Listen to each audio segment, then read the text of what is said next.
안녕하세요. 윤준의 F1 이야기의 에이스 윤준입니다. 이번 영상에서는 F1 이 페널티에 관한 규정을 설명해드리려고 합니다. F1 레이스 디렉터는 트랙에서 사고나 규정 위반 등의 상황 발생을 인지했을 때 이를 스튜어드들에게 통보할 수 있는데요. 스튜어드들이 리뷰 후에 이에 대해 본격적인 조사를 할지 말지 정하게 됩니다. 사건 인지는 스튜어드들이 직접 할 수도 있죠. 본격적인 조사를 하게 되면 레이스 컨트롤은 언더 인베스티게이션을 띄우게 됩니다. 언더 인베스티게이션이 발동되면 여기에 연루된 드라이버들은 스튜어드들이 허락하지 않는 한 레이스 종료 후 1시간 동안 경기장을 떠날 수 없습니다. 물론 레이스 후 1시간이 지나도록 조사가 끝나지 않는 경우는 거의 없지만요.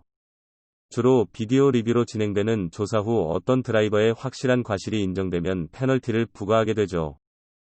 현재 F1에서 부과될 수 있는 페널티에는 다음의 8가지가 있습니다.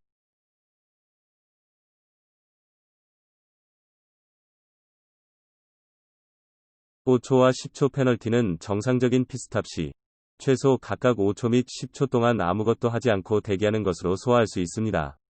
만약 pit스탑에서 소화하고 싶지 않다면 레이스가 끝난 후 각각의 시간을 레이스 기록에 더하는 것으로 소화됩니다. 드라이브스루 페널티는 핏레인에 들어와서 pit스탑 없이 지나가는 것으로 소화합니다. 서킷에 따라 다르지만 대략 20초 정도의 타임 페널티 효과가 있죠. 10초 스탑 앤 고 페널티는 드라이브스루 페널티보다 더 센 페널티로서 핏레인에 들어와 pit스탑 박스까지 들어와서 10초 동안 머물러야 합니다. 대신 타이어 교체 등의 일체 피크로 액션은 금지됩니다. 대략 30초 정도의 페널티 효과가 있습니다. 만약 레이스 리타이어먼트로 이 페널티들을 해당 레이스에서 소화할 수 없게 됐다면 스튜어드들이 바로 다음 경기에 그리드 페널티로 부과할 수 있습니다. 또 만약 위의 페널티들의 부과 시점이 레이스를 3렙 이하로 남겨둔 시점이었거나 이미 끝난 시점이라면 타임 페널티는 최종 레이스 타임에 각각의 타임을 더하고 드라이브스루 페널티는 20초, 그리고 10초 스탑 앤드 고 페널티는 30초를 레이스 타임에 더합니다.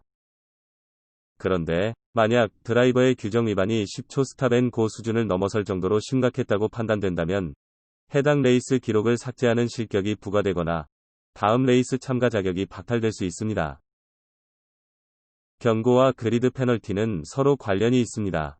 한 시즌에 경고 3번이 누적되면 10 그리드 페널티가 부과되는데요. 적어도 그중 2번 이상은 순전히 드라이빙에 관련된 경고여야 하죠.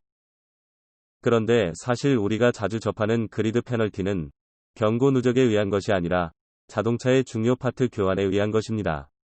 그래서 그리드 페널티가 부과되는 파트 교환에 대해 좀 설명이 필요한데요. 그 중에서 먼저 파워 유닛 파트 교환 횟수 제한에 대해 살펴봅시다. 한 시즌에 한 드라이버가 사용할 수 있는 파워 유닛 파트들의 최대 개수는 ICE 3개, MGU-H 및 MGU-K 각 3개, 터보차저 3개, 에너지 스토리지 2개, 컨트롤 일렉트로닉스 2개입니다.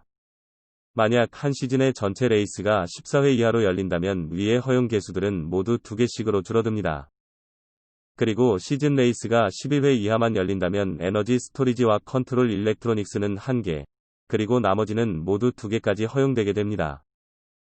각 파워 파트들의 이 허용 개수를 넘어서서 교체를 한다면 그리드 페널티가 부과되는데요. 첫 번째로 초과해서 교체할 때 10 그리드 페널티, 그 다음부터는 5 그리드 페널티가 부과되죠.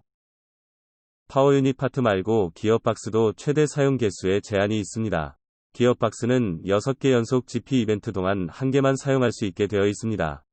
즉, 한 기어박스를 6번 연속 이상의 GP 이벤트 동안 사용해야 한다는 겁니다.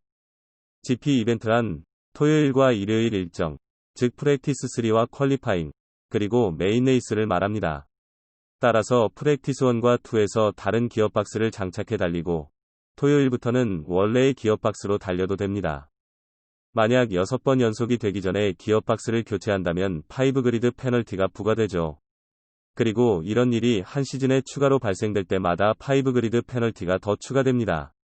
물론 기어박스 교체가 팀이나 드라이버의 잘못이 아니라 외부 요인이라고 인정되는 경우엔 예외입니다. 다른 차의 잘못으로 사고를 당해 부득이하게 기어박스를 교체하는 경우가 이에 해당되죠. 만약 시즌 중에 드라이버가 교체되면 원칙적으로 교체된 드라이버는 원래 있던 드라이버의 파워 파트 및 기어박스 교체의 이력을 승계받습니다. 자, 이렇게 이번 영상에선 F1의 페널티 규정에 대해 정리해봤습니다. 다음에 또 알찬 내용으로 찾아오겠습니다. 시청해주셔서 감사합니다.